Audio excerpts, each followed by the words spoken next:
ఈరోజు ఈ వీడియోలో నేను మీకు అయోధ్యలో నిర్మితమవుతున్న రామమందిరం యొక్క విశేషాలు తెలియజేస్తాను. భావి తరాలకు ఎన్నో ఏండ్లకు నిలిచి ఉండే అద్భుత ఆధ్యాత్మిక కట్టడం ఈ తరంలో మనం జీవించి ఉన్న ఈ కాలంలో నిర్మితమవడం నిజంగా మన అదృష్టం. ఇనుము వాడకుండా ప్రత్యేక శిలలతో అందంగా నిర్మాణం చేపడుతున్నారు. ప్రపంచంలోనే 3వ అతిపెద్ద హిందూ దేవాలయం. భారతీయ సంస్కృతి వారసత్వాలకు నిలువెత్తు రూపం. ఈ కట్టడ నిర్మాణం 2500 ఏండ్లు నిలిచి ఉండేలా డిజైన్ చేశారు. ఇవన్నీ అయోధ్యలోని భవ్య రామమందిర వైభవాన్ని చాటి చెప్పే విశిష్టత. వీటి కారణంగా ఈ ఆలయ నిర్మాణం విశేషాలపైన ప్రతి ఒక్కరికి ఆసక్తి నెలకొన్నది. ప్రపంచంలోని అత్యంత అద్భుత నిర్మాణాలలో ఒకటిగా చెప్పుకుంటున్న జగదానందకారకుడి మందిర విశేషాలు తనివి తీరా చూడాల్సిందే, నయనానందం పొందాల్సిందే. ఆ మందిర నిర్మాణం పూర్తయిన తర్వాత రామచంద్ర స్వామిని విగ్రహ ప్రతిష్ఠ ప్రాణ ప్రతిష్ఠ జరిగిన తర్వాత భక్తులకు ప్రవేశం కల్పిస్తారు. మనం స్వయంగా అక్కడికి వెళ్ళి ఆ మందిరాన్ని దర్శించుకొని రావచ్చు. ఈలోగా మా ఈ వీడియోలో చూసి ఆ మందిర విశేషాలు తెలుసుకుందాం. జగదభిరాముడి జన్మస్థానమైన అయోధ్యాపురిలో సర్వాంగ సుందరంగా ముస్తాబవుతున్నది రామమందిరం. విగ్రహ ప్రాణ ప్రతిష్టకు సమయం దగ్గర పడుతూ ఉండటంతో నిర్మాణ సుందరీకరణ పనులు శరవేగంగా జరుగుతున్నాయి. ఆలయ నిర్మాణంలో వివిధ రాష్ట్రాల కళాకారులు, కార్మికులు పాలు పంచుకుంటున్నారు. దేశ విదేశాల నుండి ఆలయానికి శ్రీరాముడికి విశిష్టమైన కానుకలు వస్తున్నాయి.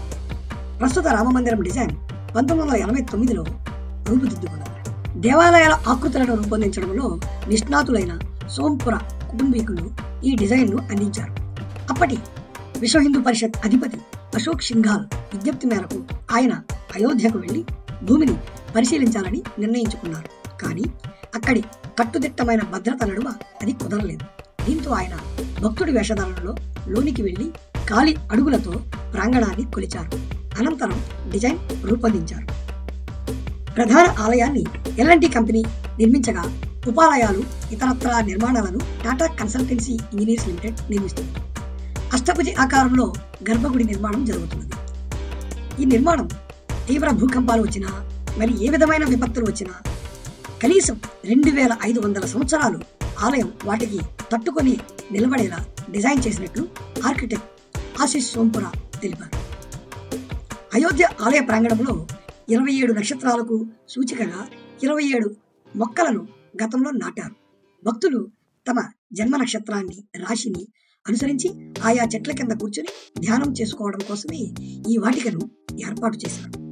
ప్రపంచవ్యాప్తంగా 7 ఖండాల్లోని 115 దేశాల్లో నదులు, సముద్రాల నుండి తీసుకువచ్చిన నీటిని, 2587 ప్రాంతాల నుండి తీసుకువచ్చిన మట్టిని ఈ రామాలయ నిర్మాణంలో వినియోగించారు. వసుదైక కుటుంబం అన్న భారతీయ భావనను ప్రతిబింబించడానికి ఈ నిర్ణయం తీసుకున్నట్లు అధికార వర్గాలు తెలిపాయి. అయోధ్యలో ఓ చిన్న టైలర్ దుకాణం నడుపుతున్న సోదరులు భగవత్ ప్రసాద్ పహాడి, శంకర్లాల్ శ్రీవాస్తవ, బాబులాల్ టైలర్స్ పేరుతో వీళ్ళు ఈ టైలర్ దుకాణం నడుపుతున్నారు. వీరు రామయ్యకు లావణ్య వస్త్రాలను తయారు చేస్తున్నారు. 3 దశాబ్దాల క్రితం శ్రీరామ జన్మభూమి పూజారి లాల్ దాస్ శ్రీరాముడికి వస్త్రాలు కుట్టే పనిని భగవత్ ప్రసాద్ తండ్రి బాబులాల్కు అప్పగించారు. అప్పటి నుండి ఈ కుటుంబమే స్వామివారికి వస్త్రాలు సమకూరుస్తుంది. ఈ ఆలయానికి మరొక ప్రత్యేకత కూడా ఉన్నది. ఒరిస్సాలోని కోణార్క్ సూర్య దేవాలయం గర్భగుడిలోని మూల విరాట్ పై సూర్యకిరణాలు పడినట్లుగానే ఈ రామమందిరంలోని బాలరాముడి విగ్రహం మీద శ్రీరామ నవమి రోజు సూర్యకిరణాలు ప్రసరించేలా అయోధ్య ఆలయ నిర్మాణాన్ని చేపట్టినట్లు తెలుస్తుంది. గర్భగుడిలో ప్రతిష్ఠించే బాలరాముడి ఎత్తు 51 అంగుళాలు. 5 ఏండ్ల బాలుడి రూపంలో ఉండనున్న ఈ రామయ్య విల్లంబులు ధరించి కమలంపై కూర్చొని ఉండనున్నట్లు తెలుస్తున్నది. వాస్తవానికి ఇలాంటి విగ్రహాలను 3 శిల్పులు వేర్వేరుగా రూపొందించారు. చివరకు ఇందులోంచి ఓ విగ్రహాన్ని ట్రస్ట్ ఓటింగ్ ద్వారా ఎంపిక చేసింది. ఈ దేవాలయం ప్రపంచంలో 3వ అతిపెద్ద హిందూ దేవాలయంగా రూపుదిద్దుకున్నది.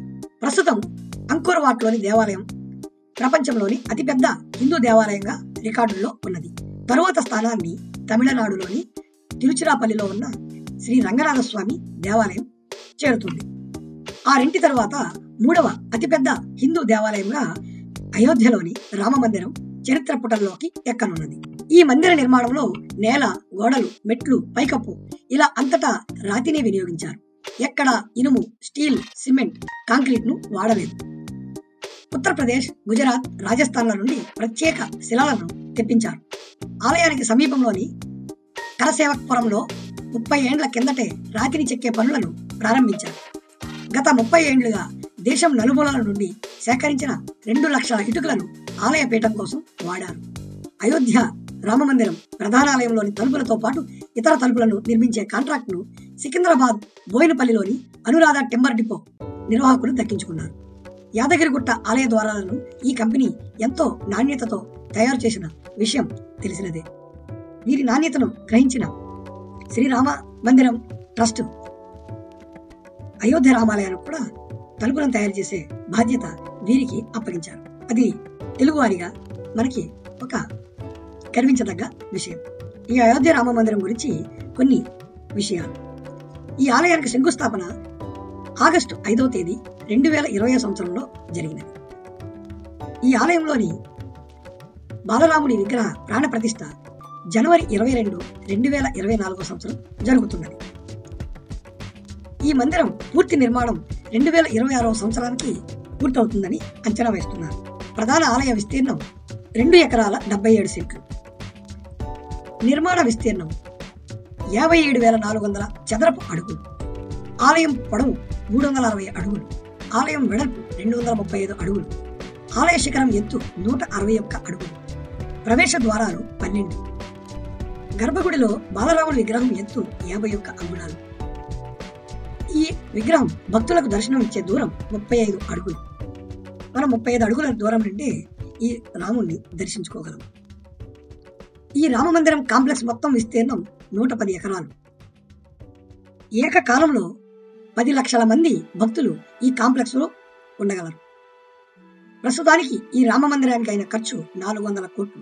ఈ కాంప్లెక్స్ నిర్మాణం పూర్తవడానికి అంచనా 1,800 కోట్లు. అయితే దీనికి నిధులు జూన్ 2022 నాటికే ఈ ట్రస్టుకు 3,400 కోట్లు ప్రపంచ నలుమూలల నుండి విరాళాలు చేరినవి. ఇవండి ప్రపంచ ప్రఖ్యాత రామమందిరం, అయోధ్య రామమందిరం యొక్క విశేషాలు. ఈ రామమందిరం నిర్మాణం పూర్తయిన తర్వాత, భక్తులకు అనుమతించిన తర్వాత మనందరం తప్పకుండా అక్కడికి వెళ్ళి ఆ రామమందిరాన్ని దర్శించి శ్రీరాముని కృపా కటాక్షాలకు పాత్రులవుదాం. అప్పటి వరకు మా ఈ వీడియోను చూసి ఆ అనుభూతులను పొందండి. ధన్యవాదములు. ఇట్లు రామకృష్ణ దోవు.